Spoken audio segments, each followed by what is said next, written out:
keputusan penghentian kepada yang bersangkutan dalam jabatan beliau sebagai Wakil Menteri Kementerian Imigrasi dan Pemasyarakatan.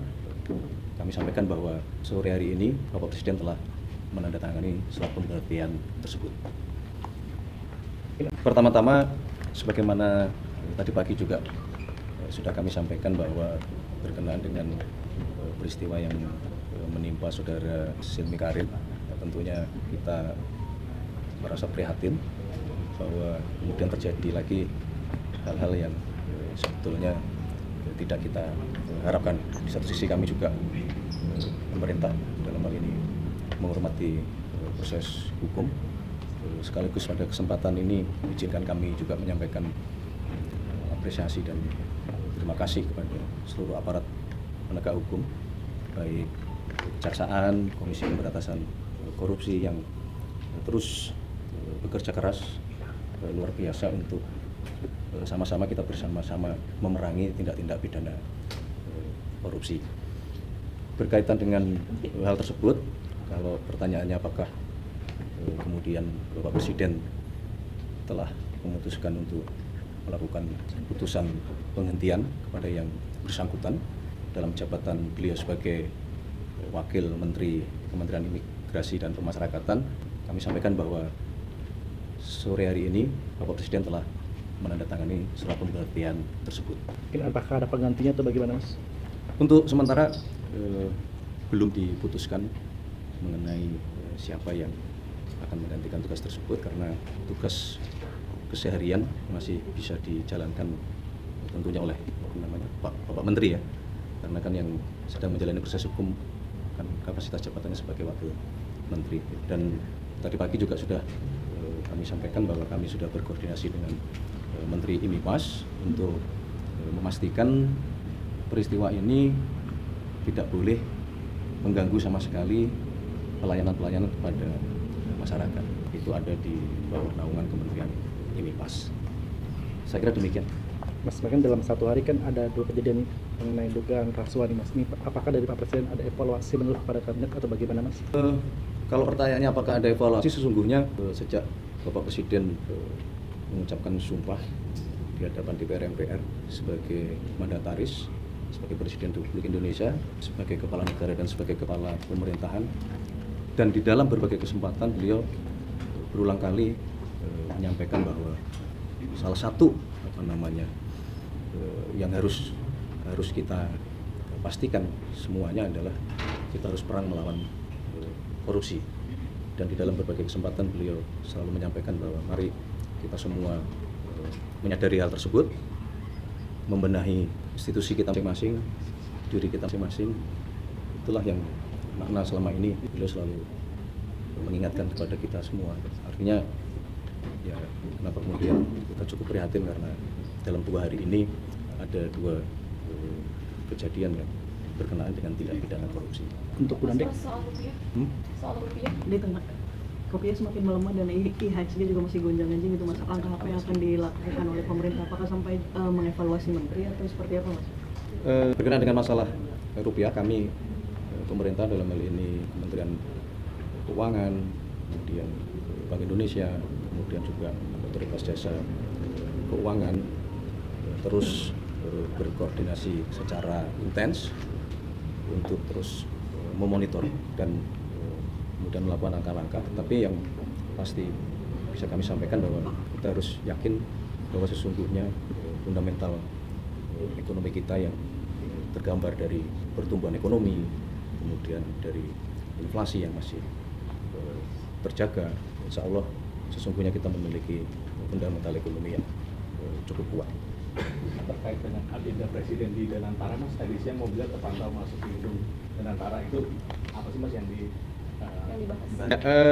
Sebetulnya secara rutin Bapak Presiden kan terutama dengan Danantara ya, dengan Danantara sebagai sovereign wealth fund kita yang program-program prioritas masuk hilirisasi dan industrialisasi, secara rutin beliau memang sering berkunjung ke Danantara. Dan hari ini tadi memang ada paparan berkenaan dengan masalah teknologi, berkenaan dengan masalah kerjasama robotik dan bagaimana kerjasama pendidikan terutama STEM dalam rangka kita mempercepat penguasaan teknologi yang kita perlukan untuk kepentingan bangsa kita. Cukup demikian. Soal pelantikan Bu Nani, kapan Pak?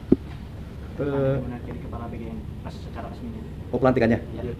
Baik, berkenaan dengan masalah pelantikan kami agendakan di minggu depan karena kita semua berpikir bahwa beliau dalam hari-hari pertama itu supaya fokus terlebih dahulu untuk melakukan proses Badan Gizi Nasional kita. Kalau secara administratif, hukum, beliau bertiga sudah sah menjadi pimpinan Badan Gizi Nasional semenjak keputusan Presiden ditetapkan. Yang menjadi pertimbangan Bu Nani jadi kepala BGN apa? Yang pertama, beliau kan sudah beberapa saat terakhir, beberapa bulan mengemban amanah sebagai wakil kepala Badan Gizi Nasional, sehingga kita meyakini beliau sudah cukup waktu untuk memahami seluruh proses atau kegiatan yang berjalan di Badan Gizi Nasional. Yang kedua, dalam evaluasi dan monitoring, beliau salah satu yang cukup, kalau boleh dibilang, sangat strict, sangat tegas terhadap yang kemarin kami sampaikan, kedisiplinan di dalam menjalankan SOP, kedisiplinan di dalam menjalankan manajemen di Badan Gizi Nasional, kedisiplinan juga di dalam menjaga kualitas makanan yang kita sajikan kepada seluruh penerima manfaat. Itu beberapa dasar pertimbangan untuk kita minta ke beliau yang kemudian dibantu oleh dua wakil yang baru untuk sesegera mungkin melakukan perbaikan dan Dari Bapak Presiden, apakah sejauh ini ada rencana Bapak untuk meluruskan dan konfirmasi saja? reshuffle? Belum ada reshuffle. Oke, terima kasih ya. Kabar pengunduran diri sosial. Katanya ada Dari mana tuh? di media sosial Udah udah. nggak ada. Belum ada Pak. Saya kira tadi sore juga sudah disampaikan oleh beliau juga. Tidak ada rencana pergantian. Justru yang sekarang kita perlukan adalah saling koordinasi yang erat, yang intens antara Kementerian Keuangan, Bank Indonesia, Otoritas Jasa Keuangan, dan tentu di bawah koordinasi Kemenko Ekonomi. Tidak ada rencana itu, belum ada rencana itu. Baik, teman-teman semuanya, terima kasih. Selamat malam. Selamat malam. Kembali ke situ ya. Dalam forum di Sentul memang kemudian Bapak Presiden memberikan penekanan sekali lagi, sesungguhnya tidak hanya kepada program di Badan Gizi Nasional ya. Kembali sekali lagi itu untuk semuanya. Memang di dalam forum itu, karena forumnya adalah memang forum Badan Gizi Nasional, ya, beliau fokus terhadap hal tersebut. Nah, untuk kemudian meminta pada seluruh jajaran aparat penegak hukum, sebagaimana yang tadi saya sampaikan, terus melaksanakan tugasnya, baik kejaksaan, baik kepolisian, BPKP, kemudian kemarin juga hadir Ketua KPK, kalau membutuhkan disampaikan kepada Bapak Presiden. Memang semangatnya kita betul-betul mau berusaha sekeras-kerasnya memerangi daya korupsi. Ya kalau kemudian nanti itu adalah bagian dari sebuah konsekuensi, saya pikir tidak ada masalah, karena lebih baik kita menambah anggaran untuk mencegah terjadinya tindak pidana korupsi. Pilihannya kan lebih baik seperti itu. Berarti seluruh program akan diawasi secara ketat. Ya sesungguhnya kan seluruh program pasti harus dilakukan pengawasan, seperti BPKP ini kan adalah audit internal keuangan pemerintah. Seluruh kementerian dan lembaga ya secara rutin ada pengawasan terhadap seluruh proses di. Iyalah. Iya. Jadi beliau ya sebagai kepala negara, kepala pemerintah, memang rutin seluruh program, seluruh kementerian dilakukan evaluasi. Tapi kan makna monitoringnya kan tidak kemudian selalu sudah mengarah kepada suatu kejadian atau suatu tindakan, lebih kepada program-program yang harus segera dijalankan oleh kementerian. Oke, cukup ya, terima kasih.